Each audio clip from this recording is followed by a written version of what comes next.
Hello, once again, it's Mr. Cablan, and I'm here to present the third and final lesson for chapter 6 here.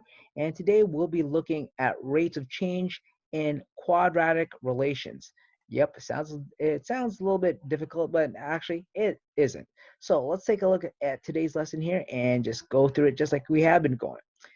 All right. In the previous lesson, you learned the properties of quadratic relations and parabolas. So you learned different words like maximum, minimum, uh, x-intercepts and y-intercepts, as well as axis of symmetry. Now, what we're going to do for today is to determine using a table of values how we can figure out whether something is a quadratic or not.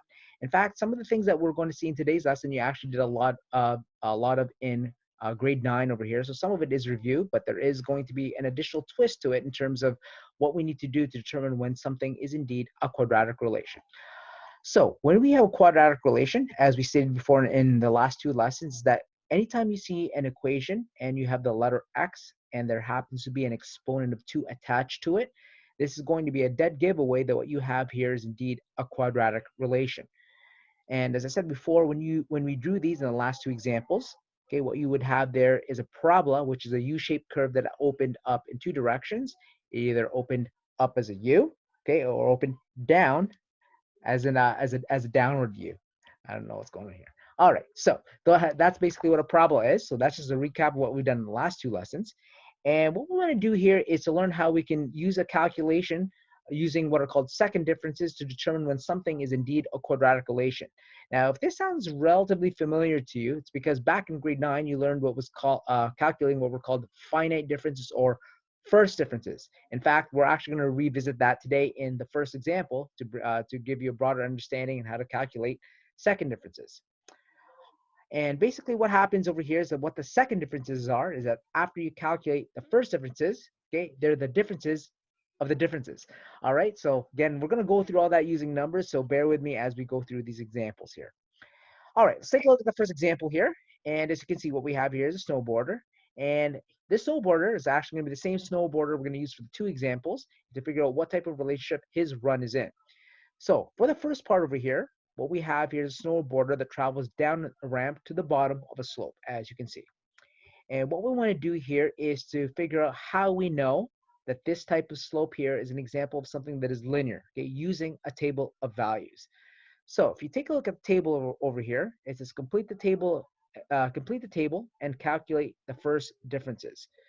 Now the way we do this is if you take a look at the y column, okay, what we want to do here is to find the difference between the y values as we go downwards. Now there are a couple ways to do this depending on how good you are at looking at patterns. Okay, and some of you could probably just look at these numbers as I go from 4.0 to 3.8 to 3.6 all the way down to 3.0.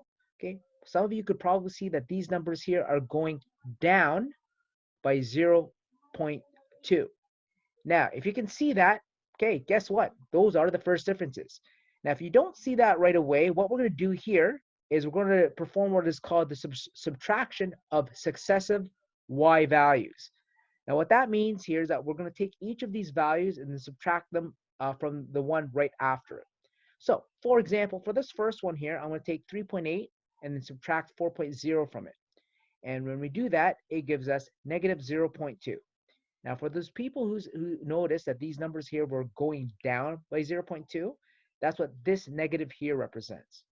So for this next one, we're going to take 3.8 and subtract it from 3.6 and take a look at this again. This also gives us negative 0.2. Now, just to scan along here, if we did all of them, okay, you will notice that all of them give us a value here of negative 0.2. And that answers part B. It says, what do you notice about the first differences? Okay, you notice that all of them are the same. Okay, since all the first differences here are the same, okay, this tells us that what we have here is indeed a linear relationship, which you were introduced to back in grade 9. All right, so to fill in the blanks here, to give you an understanding of the different words that you need to reinforce over here. So when first differences are constant or the same, the relationship is linear. So that means when we draw it, the graph of this relationship will give us a straight line. Okay, so if you take a look at the slide before this one here, okay, you will see that what we had there was a snowboarder that was going down a straight line. So that verifies that. All right, part two. So for part two over here, we have the same snowboarder. This time, this person's going, traveling a parabolic curve. So this snowboarder, as you can see, is going to go downwards and then go back up.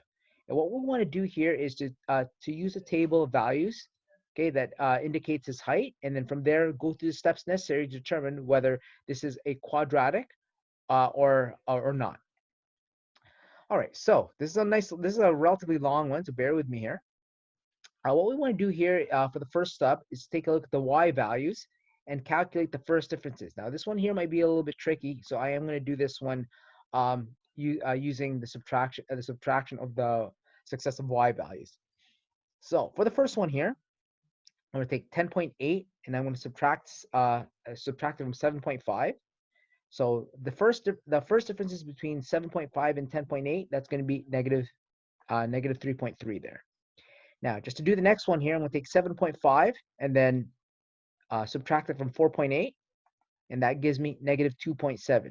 Now, you can already see from the first two values that these are no longer the same.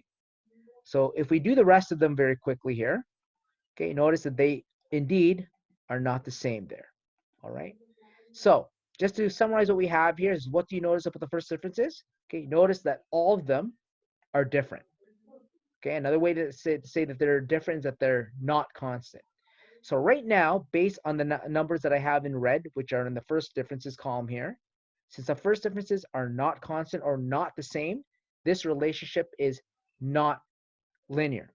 So going back to the previous diagram over here, notice that what we had there was a U-shaped curve. So this verifies that we at least have a curve. Now, for the next slide, and this is now going to be where the difference is in terms of how to calculate where we left off in grade 9 and where we're going through now. So if you take a look at these ones here, it says complete the table below by calculating the first and second differences. Okay, we've already calculated the first differences.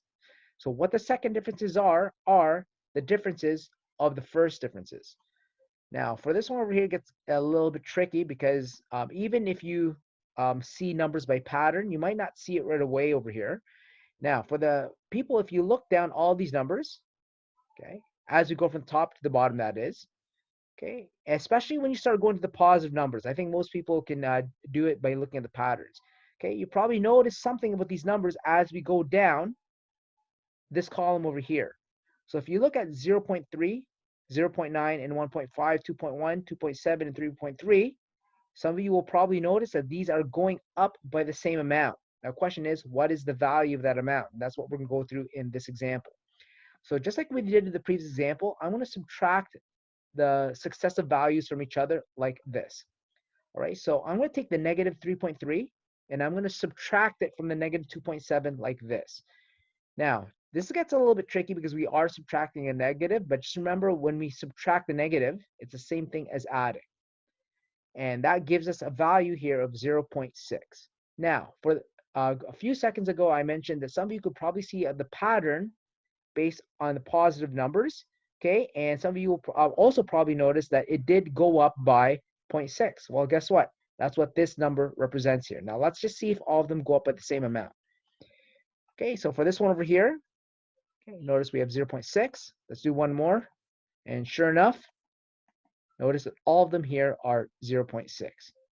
Now, this is something brand new here, and this here tells us something about what type of relationship we have. So let's answer the following questions. So what do you notice about the second differences? So if you take a look at all these values here, notice that they're all 0.6. So they are all the same or constant. So to wrap this up here, when the second differences are constant, and I'm going to indicate that with a blue circle over here. So take a look at these. Okay, so if you take a look at these 0.6s over here, okay, notice that all of them are the same. So that's why they are all constant. So to summarize this last little statement here, so when the second differences are constant, the relationship is quadratic. And remember that all quadratics, when you draw them, they give us a graph called a parabola. All right. So that wraps up not only this lesson, but also this chapter. So to reinforce the concepts of this chapter, okay, start working on the chapter 6 review, and I will see you in the next chapter.